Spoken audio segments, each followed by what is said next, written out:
बहुत से मार्केटर्स मेरी तरह ब्रॉड टारगेटिंग को ही यूज़ करते हैं और जब वो अपने रिजल्ट्स को चेकआउट करते हैं तो उन्हें इस चीज़ का एक्चुअल में आइडिया भी होता है कि मुझे कौन सी ऑडियंस से ज़्यादा अच्छे रिजल्ट्स आ रहे हैं। फॉर एग्जांपल अगर मुझे 100 परचेजेस आई हैं तो मुझे 80 परचेजेस या 70 या 90 कौन से एक ऑडियंस ग्रुप से आई हैं और कहाँ से मुझे कम परचेजेस आई हैं। फॉर एग्जांपल जब भी हम अपने रिजल्ट्स को देखते हैं तो हमें इस चीज़ का पता लग जाता है कि हमें मेल ऑडियंस से ज़्यादा अच्छे रिजल्ट्स आए हैं या फीमेल ऑडियंस से आए हैं, हमें किस एज ग्रुप से ज़्यादा अच्छे रिजल्ट्स आए हैं।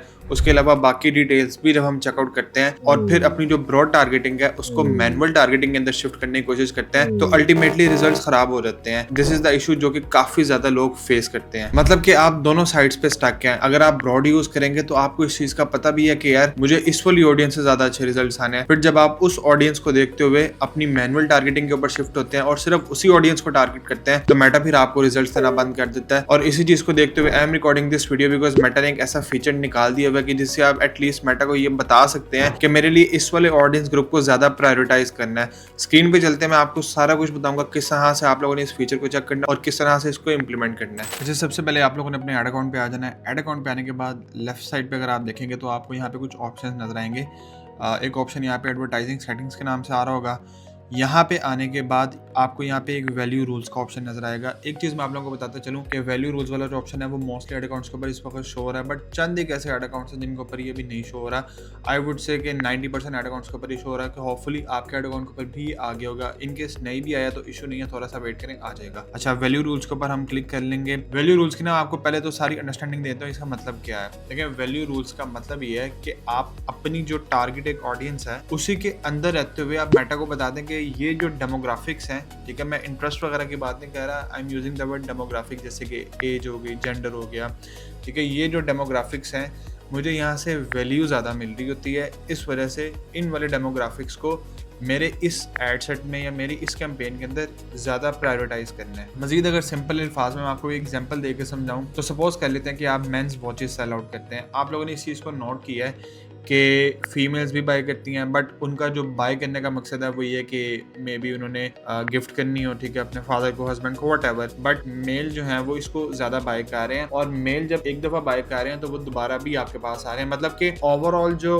वैल्यू आपको मिल रही है वो मेल कस्टमर से ज़्यादा मिल रही है, फीमेल कस्टमर से उतनी नहीं मिल रही। फीमेल कस्टमर सिर्फ गिफ्ट के लिए ले रही हैं और उन्होंने एक बार लिया और फिर कभी कोई हो गया दोबारा वापस आकर उन्होंने बाय किया, बट ओवरऑल जो आपको ज़्यादा वैल्यू मिल रही है वो मेल कस्टमर से मिल रही है। फिर आपने इनकी एज भी एनालाइज कर ली, आपने इस चीज़ को एनालाइज किया कि यार मेरे पास जो लेट्स सपोज 35 से लेके जो 45 तक की एक ऑडियंस है वो ज़्यादा वैल्यू लेकर आ रही है, मतलब उनकी जो इनकम है वो अच्छी है और वो एक वॉच बाय करने के बाद कुछ अरसे बाद अपने लिए एक और वॉच बाय कर लेते हैं। सो जब आपने इस चीज़ को आइडेंटिफाई कर लिया है तब आप लोगों ने यहाँ पे आना और आगे अपना एक वैल्यू रूल क्रिएट कर लेना है। उसके अलावा अगर हम यहाँ पे देखें तो फेसबुक ने भी आपको इसके बारे में कुछ ना कुछ बताया हुआ है और यहाँ पे फेसबुक ने भी वैल्यू का वर्ड यूज किया हुआ है, ठीक है। वैल्यू से मुराद ये है कि फॉर एग्जांपल कस्टमर्स वो जिनकी लाइफ टाइम वैल्यू आपको लगता है कि ज्यादा अच्छी है, ठीक है, या आपने एक आइडिया लगा लिया कि ये एक स्पेसिफिक ऑडियंस है जिसकी लाइफ टाइम वैल्यू ज्यादा अच्छी है और जिनके पास अपनी अच्छी इनकम है और वो जब भी आते हैं तो आपसे ज़्यादा बाय करते हैं। सो वैल्यू बेस्ड आप लोगों ने यहाँ पे काम करना है। अच्छा, बाय द वे फेसबुक ने भी आपको यहाँ पे इसका एक शॉर्ट सा ओवरव्यू बताया हुआ है कि एक्चुअली चीज़ है क्या, और फेसबुक ने अगर आप देखें तो यहाँ पे हाई वैल्यू वाला वर्ड ही यूज़ किया हुआ है। जैसे कि मैंने आपको बताया कि आपको अगर लगता है ना कि एक स्पेसिफिक ऑडियंस आपको वैल्यू ज़्यादा मिल रही है तो आप लोग यहाँ पे आके उन्हें प्रायोरिटाइज कर सकते हैं। क्रिएट करने के लिए simply create a rule set के ऊपर हम क्लिक कर देंगे, ठीक है। इन चीज़ों को आप लोग एक दफ़ा रीड कर लीजिएगा, दिस इज़ इंपॉर्टेंट। फेसबुक आपको बता रहा है कि इस चीज़ को यूज़ करने के बाद आपका जो कॉस्ट पर रिजल्ट है वो इंक्रीज़ हो सकता है। It's not 100% confirm but the chances are कि वो इंक्रीज़ हो जाएगा। अब कुछ लोग यहाँ पे डर जाते हैं कि मेरा जो कॉस्ट पर रिजल्ट इंक्रीज़ हो रहा है। देखें, कॉस्ट पर रिजल्ट आपका ये नहीं है कि एकदम से डबल हो गया है, वो स्लाइटली इंक्रीज़ हो भी सकता है, उसकी पॉसिबिलिटी है। लेकिन चूंकि हम अब हाई वैल्यू कस्टमर्स को टारगेट करना चाह रहे हैं जिनकी लाइफ टाइम वैल्यू हमें अच्छी मिलेगी, जो कि हमें अच्छा कार्ड साइज देते हैं, ठीक है, तो उसके अगेंस्ट में अगर हमारा कॉस्ट पर रिजल्ट थोड़ा सा इंक्रीज हो भी रहा है तो मेरा नहीं ख्याल कि बहुत बड़ा इशू है। बाकी अगेन हिट एंड ट्रायल चीज़ें, जब आप टेस्ट करते हैं तब आपको एग्जैक्ट आइडिया हो जाता है कि ये चीज़ आपके लिए बेनिफिशियल है या नहीं है। फिर हम क्रिएट अ रूल सेट के ऊपर क्लिक कर देंगे। अच्छा, फर्स्ट ऑफ ऑल तो ना यहाँ पे कन्वर्जन लोकेशन वाली चीज़ आ जाएगी। Conversion location by the way यहाँ पे इस वजह से मेंशन है क्योंकि लीड्स वाली जो ऑडियंस है वो भी इसको यूज़ करते हैं। जिन लोगों को लीड्स चाहिए तो वो अपनी जो कन्वर्जन लोकेशन है वो यूजुअली जो फॉर्म्स है, इंस्टेंट फॉर्म्स, वो यूज़ कर रहे होते हैं। लेकिन अगर हम स्पेसिफिकली ई कॉमर्स के पर्सपेक्टिव से बात करें then we will be using the website.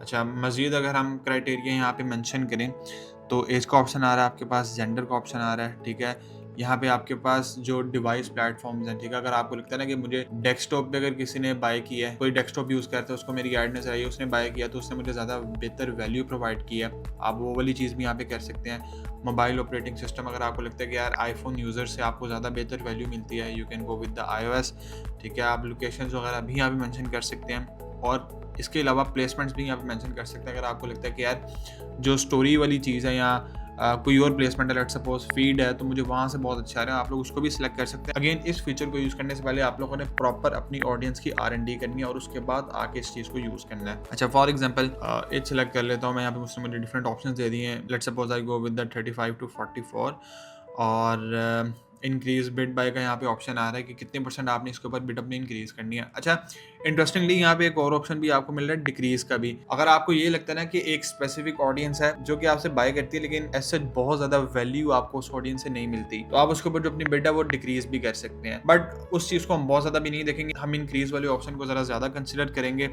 सो मैं यूजुअली 50% के साथ ही जाता हूँ, बट अगेन आप लोग अपनी मर्जी भी इसके अंदर कर सकते हैं, it's all up to you.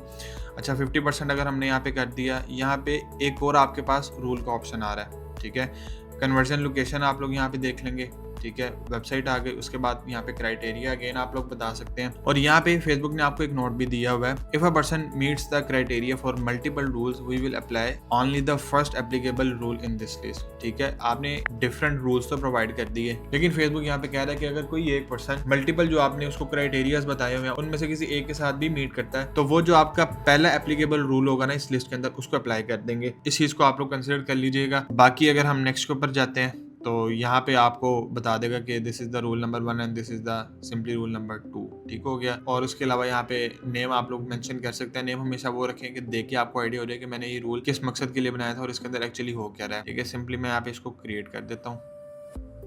Create करने के बाद ऐसे नहीं होगा कि ऑटोमेटिकली ही आपकी कैंपेन्स वगैरह के ऊपर अप्लाई होने लग जाए, आपके एडसेट्स के ऊपर अप्लाई होने लग जाए। जब भी आप अपना कोई नया एडसेट बनाएंगे आप खुद इस चीज़ को अप्लाई कर सकते हैं, बिकॉज अगर तो ऐसे हो गया यार ये एक ही रूल आपकी जितनी जो कैंपेन्स चली है, जितने आपके एडसेट्स चले हैं सबके ऊपर अप्लाई हो, तो आपकी जो ओवरऑल कैंपेन्स है वो डिस्टर्ब हो जाएंगी। सो ये चीज़ आपके अपने हाथ में कि आपने किस एडसेट के ऊपर ये वाला जो रूल है वो अप्लाई करवाना है। रूल अप्लाई करवाने के लिए सिंपली हम अपनी जो कैंपेन्स वाले सेक्शन के अंदर आ जाएंगे।